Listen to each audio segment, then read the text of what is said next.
राजा रामचंद्र भगवान की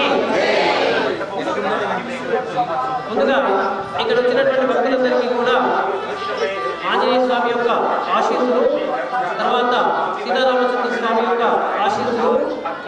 ఎందుకంటే ఈ రోజు మనకు ఎంతో సుదినం. వందల సంవత్సరాల క్రితం నుండి మనం ఏదైతే కోరిక అనుకుంటున్నామో ఆ కోరిక ఈ రోజు మనందరి ముందర ఉంచడం జరుగుతుంది.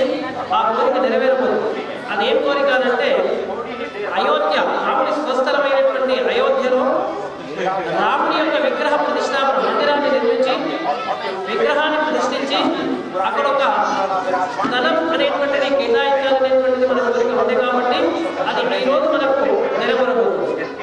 దాంట్లో భాగంగానే దేశమంతా ఉన్నటువంటి రామ ఆలయాలలో, తర్వాత ఆంజనేయ స్వామి ఆలయాలలో మరియు ఇతర ఆలయాలలో ఈరోజు 12:20 నిమిషాల నుంచి 12:30 మధ్యలో రాముడి యొక్క విగ్రహ ప్రతిష్టాపన అయోధ్యలో చేకూరుతుంది. కాబట్టి దానికి అనుగుణంగా మనకు అందుబాటులో ఉన్నటువంటి ఆలయాలలో మనం కూడా అన్నదాన కార్యక్రమాలు, హనుమాన్ చాలీసా పఠనాలు, రామనామ జపాలు యథావిధిగా మనం కావిస్తూ ఆ రాముడిని మనం అక్కడ విగ్రహ ప్రతిష్టాపన చేసేటువంటి సమయంలో ఈ దైవికంగా ఉన్నట్లయితే ఆ రాముడి యొక్క అనుగ్రహం మనమందరి మీద కూడా ఉంటుందనేటువంటిది శాస్త్రం ఉంది.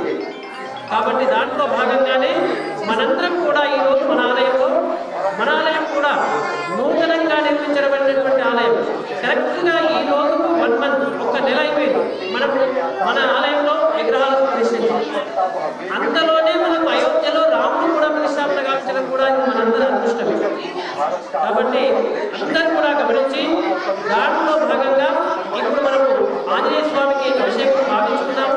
తదుపరి సామూహిక హనుమాన్ చాలీసా పఠనము, రామనామం చేసిన తర్వాత ఆంజనేయ స్వామిని చిన్నగా ఊరేగింపు గావిస్తూ, అంటే ఊరేగింపుగా కాకుండా మన ఆలయం చుట్టే తిప్పుకుంటూ మనం మన యొక్క ఆనందాన్ని వ్యక్తపరుస్తూ ఆ రాముడికి మన యొక్క శబ్దాన్ని వినిపించేటట్టుగా మనం అందరం కూడా పాడుకుంటాం.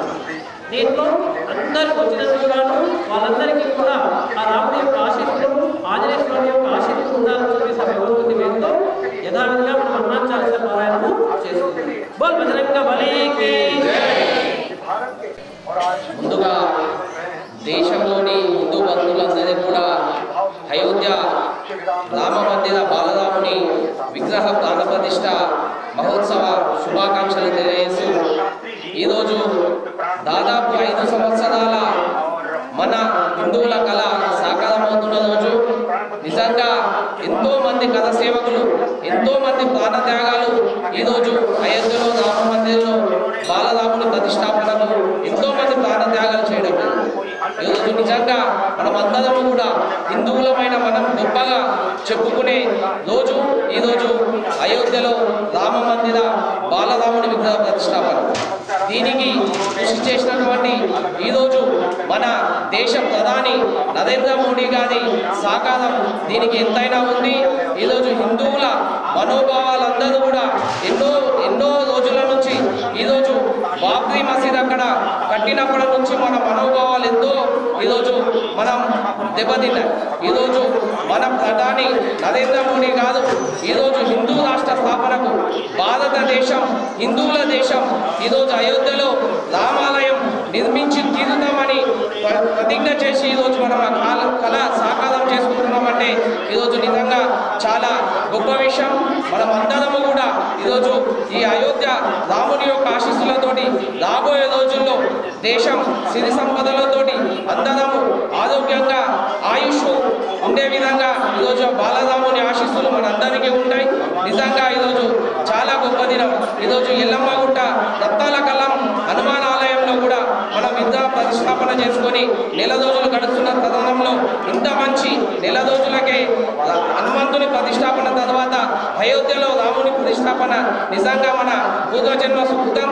దీనిలో భాగస్వాములైన మీ అందరికీ కూడా హృదయపూర్వక ధన్యవాదాలు తెలియజేస్తూ, అదేవిధంగా మన ఆలయ కమిటీకి ఎంతో ఉత్సాహంతో ఆలయ అభివృద్ధి కానీ ఇటువంటి కార్యక్రమాలు ముందుకు తీసుకెళ్తున్న ఆలయ కమిటీ సభ్యులందరికీ కూడా నా తరఫున హృదయ హృదయపూర్వక ధన్యవాదాలు తెలియజేస్తూ జై శ్రీరామ్.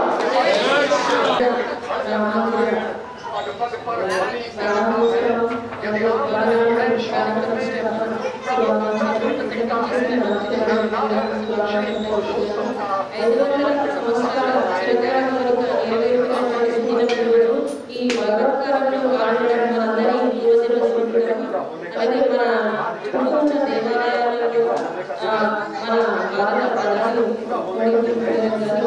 ప్రతి ఒక్క దేవాలయాలు సమీపంలో దేవాలయాలు శ్రీరామ పారాయణ చేసుకోవడం ప్రాణ ప్రతిష్ట కార్యక్రమాలను మనం ఇక్కడ స్కీమ్లలో సూచన కోసం ప్రతి ఒక్క చిన్న చిన్న దేవాలయాలు పెద్ద దేవాలయాలు అందరికీ ఈ అవకాశాన్ని ప్రతి ఒక్క చోట కల్పించడం జరిగింది. అలాగే సాయంత్రం కూడా మనం దీపావళి పండుగ ఎలా జరుపుకుంటామో కూడా అలాగే సాయంత్రం ఇంటి ముందు మరియు దేవుడి దగ్గర దీపాలను వెలిగించి మనకి దైవకార్యంలో పాల్గొనడం చాలా సంతోషంగా ఉంటుంది. అలాగే సాయంత్రం 6 గంటలకు గుడిలో దీపోత్సవ కార్యక్రమం జరుగుతుంది. అందులో మహిళలందరూ పాల్గొనాలని వారికి